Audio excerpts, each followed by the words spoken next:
señor Román, primero que nada, gracias por tomarle su tiempo para hablar conmigo, se lo agradezco y felicidades por su nueva película que estrena ya mismito aquí en Puerto Rico. No, gracias a ti por el tiempo y por darme el espacio para poder hablar de cine, que es lo que nos apasiona. Claro que sí. Quería preguntarte, empezar con preguntarte de dónde surge la idea, por supuesto, y la inspiración para lograr este nuevo filme, Creeré, y en ese proceso de desarrollo, ¿cómo termina siendo una colección de 5 historias, a diferencia de ser una película con una estructura más tradicional? Claro, pues mira, yo estaba preparando nuestro próximo proyecto, ¿verdad? Teníamos una película y yo sentí en mi corazón que debía de contar estas historias verídicas, ¿no? Que era lo que estaba ocurriendo desde el punto de vista de las cosas que Dios está haciendo en la actualidad, no en el contexto de superhéroes espirituales, ¿no? En esa otra línea, sino en seres humanos como tú y como yo. Entonces, pues lo sentí así, empecé a buscar historias, empecé a ver qué historias estaban ocurriendo, qué era lo que había estado pasando. Mi esposo y yo pues tenemos una historia de que no habíamos podido tener hijos y demás y vivimos todo ese proceso y sabíamos desde el principio que queríamos contar esa historia, ¿no? Que las personas conocieran lo que había ocurrido detrás, de que en muchas ocasiones de frente pues se ven asuntos muy, ¿verdad? Muy espirituales o en ese contexto, pero lo que ocurre detrás pues es bien natural, ¿no? Dentro de lo que está pasando, que no quita lo sobrenatural que ocurrió en el evento. Y así es que surge la idea. Y luego, ¿cómo escoger por qué 5 historias en lugar de quizás una? Pues mi deseo era contar las historias de manera honesta, tal cual como ocurrieron. Y entonces no quería ficcionalizar demasiado más allá de lugares o circunstancias, ¿no? Más físicas y de personas, pero no queríamos exagerar las historias ni tampoco bajarlas. Entonces, pues hay historias como muy bien usted conoce, historias que toman más tiempo, hay otras que eran historias más cortas, y entonces fue entonces una decisión de qué historias podíamos unir dentro de una misma temática de lo sobrenatural, pero que tuviéramos una película de 1 hora y 30, 1 hora y 40, no de 3 horas de largo, ¿no? Entonces así fue que decidimos, originalmente tenía como 7, pero era, no, esto va a ser demasiado largo, pues vamos a limitarla a 5, que nos da, ¿verdad? Una producción más manejable. Sí, eso me pareció genial.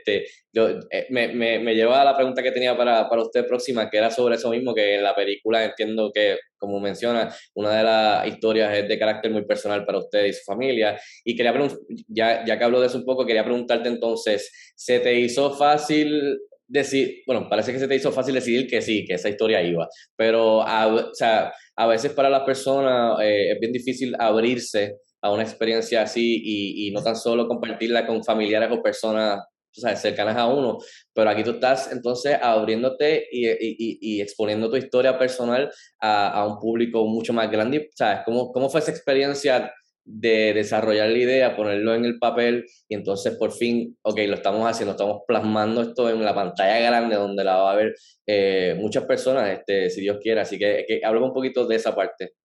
Pues mira, sí, yo lo que hice fue, en este caso, para el proceso, yo no quería manipular la historia. Uno generalmente, si cuentas tu historia, uno tiende a ponerse más lindo de lo que fue, ¿no? En ese caso. Entonces, lo que hice fue que hablé con mi compañero guionista, Ronald Benítez, que es el otro escritor en la película, y yo le dije, mira, la historia de nosotros, entrevista a Viviana, me entrevistas a mí, y tú escribes el primer draft completo, ¿verdad? Como si yo no voy a tener inherencia en lo que tú decidas escribir ahí. Hazlo de la manera más objetiva posible, como Viviana, que mi esposa, se sintió, o como yo me sentí, tú manéjalo. Y ese fue el primer paso. Para mí era importante para no manipular la historia. Y luego entonces, que ya Ronald había escrito el primer draft, pues entonces entré yo a escribirlo ya desde el punto de vista de cine, ¿no? Cómo ajustar, pero traté de mantener lo que ya él cuál era su propuesta, ¿no? De lo que él había visto, que Viviana, mi esposa, vivió y lo que yo viví. Entonces, sí, si uno siempre está bien nervioso, ¿me entiendes? Normalmente estas son cosas que quizás uno le cuenta a personas bien cercanas, pero también sabíamos que podía ser de ayuda a otros matrimonios que están pasando por situaciones similares, porque este es el tipo de temática que hasta que tú no lo vives, es bien complicado tú saber lo que las personas están sintiendo o las luchas internas que tienen. Y dentro de todo era un poco decirle, mira, yo los entiendo, nosotros pasamos por ahí y esta es nuestra historia.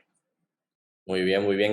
Quería también preguntarle que me pareció otra cosa que me gustó mucho de la película, que me pareció genial, fue la decisión de usted en cuestión de la narrativa, que la narrativa, perdón, fluyera en todo momento, es decir, que las cinco historias se veían conectadas, no tan solo en lo emocional, pero también en local, o sea, en el área donde estaba situada, etcétera, etcétera, en cuestión de eso. ¿Cómo usted llegó a esa decisión de hacerlo así?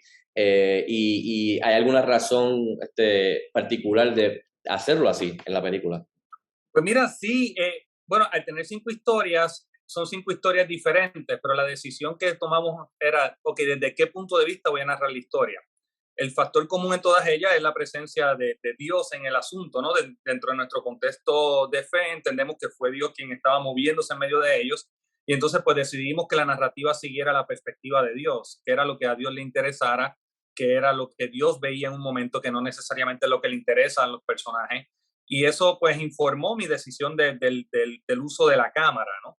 Entonces la otra línea era cómo podemos conectar las distintas historias. Ciertamente son personas de diferentes lugares geográficos, ellos no se conocieron, pero yo quería darle unidad a la película, no quería que se sintiera fragmentada.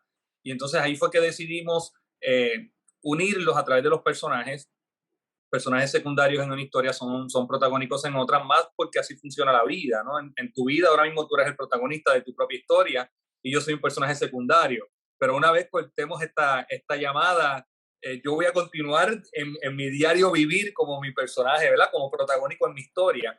Y entonces, eso era lo que queríamos anclar, de que todo el mundo tiene su historia, ¿verdad? Primeramente de que era la historia de Dios y número dos, que todo el mundo tiene una historia y que en cualquier vida, en cualquier persona puede ocurrir. Y eso fue un poquito lo que informó todo lo que era la narrativa de la película. Otro aspecto también interesante de su nueva película es que cada historia, por supuesto, es única y diferente a la otra. Y esto aplica incluso también importante en el tono de cada una. Hay algunas historias que son un poquito más, diría, oscuras, más serias los temas. Y quería preguntarle, ¿ese fue el plan desde el principio y qué tal fue el proceso de navegar el tono de cada historia y luego que todo encajara perfectamente en su visión completa del filme? Mira, esa es excelente pregunta porque no me la habían hecho y realmente hay una intencionalidad detrás, porque como muy bien tú sabes, sí son tonos diferentes. Entonces, la decisión para mí fue en qué orden las narro. Esa fue la decisión para manejar el tono. Yo no quería comenzar con un tono muy serio, aunque comenzamos con la primera, tiene un tono bastante serio, pero rápidamente nos vamos a la siguiente, ¿no? Que es la del supermercado, que es un tono un poquito más light. Entonces, no queríamos que se sintiera pesada, así que traté de ver, ok, tengo estos distintos tonos, como muy bien tú mencionas, hay un tema particular que es bastante pesado Sí. y bastante controversial. Definitivamente yo sabía que no iba a terminar con esa historia. Esa yo sabía, no voy a terminar con esa historia. Tampoco quería terminar con la historia de mi esposa y la mía, porque también es un tono bastante serio. Y decidimos terminar con la historia que terminamos porque es la más física, ¿no? No tiene una estructura convencional, pero sí quería llevar a que por lo menos se sintiera un tipo de clímax, ¿no? Entonces, dentro de todas las historias, ¿cuál era la que me brindaba más el potencial de quizás hacer algo más físico, más visual? Y decidimos terminar con esa. Entonces, esa fue la primera que escogimos. Yo tenía la primera, que era la más corta, y la final. Y entonces, en el medio era cómo queremos que sea la experiencia de la audiencia. Después de tener esta historia que es bastante seria, yo sentía, no, tenemos que relajarnos, tenemos que de alguna manera bajar ¿verdad? El ánimo en ese sentido, elevar más la parte de comedia y luego entrar a la que en el centro estuviera la más, ¿verdad? La que es un poquito un tono más oscuro y luego entonces ir saliendo a lo más físico. Pero sí hubo que manejarlo, hubo que darle vuelta y sentir cómo era que lo íbamos a hacer, porque no era como que podía cambiarlo en edición, como la manera en que estaban conectadas, la decisión tuvo que ser como si estuviera escribiendo el guión. No, no, y rápido, o sea, cuando terminé la película, rápido lo noté eso, por eso quería preguntarle, porque no es fácil y creo que lo manejó de muy buena manera. Gracias. Para finalizar, además de, obviamente, entretener al público con su película en cines, ¿qué le gustaría a usted que la audiencia puertorriqueña, cuando la vea, se lleve a casa? Además de entretenerse, ¿qué usted le desea ahora mismo que el público se lleve a casa? luego de ver su película y más ahora que todavía estamos bregando con la actual pandemia de COVID-19 y todo este revuelo aquí en Puerto Rico? Mano, esperanza, que hay esperanza, que si podemos creer, al que cree todo le es posible, que son elementos que no se han perdido en medio de la situación que estamos. Así que, como muy bien tú hablas, queríamos entretener, obviamente queríamos, para eso vamos al cine, para pasarla bien, pero sí que cuando tú salgas, tú sientas que sin importar lo que estamos viviendo acá afuera, las cosas pueden cambiar y pueden cambiar para mejor y que quién sabe, a lo mejor hoy es el día que va a ocurrir algo sobrenatural y nosotros no sabemos, pero sí que mantenga la esperanza, que no importa lo que pase, vamos a salir adelante. Un mensaje muy importante para estos tiempos. Así que nada, señor Román, gracias por su tiempo, se lo agradezco y felicidades por su nueva película que estrena ya mismito aquí en Puerto Rico. No, gracias a ti, gracias por esta entrevista y estas preguntas, de verdad que sí que me las disfruté mucho, gracias. Un abrazo, cuídese.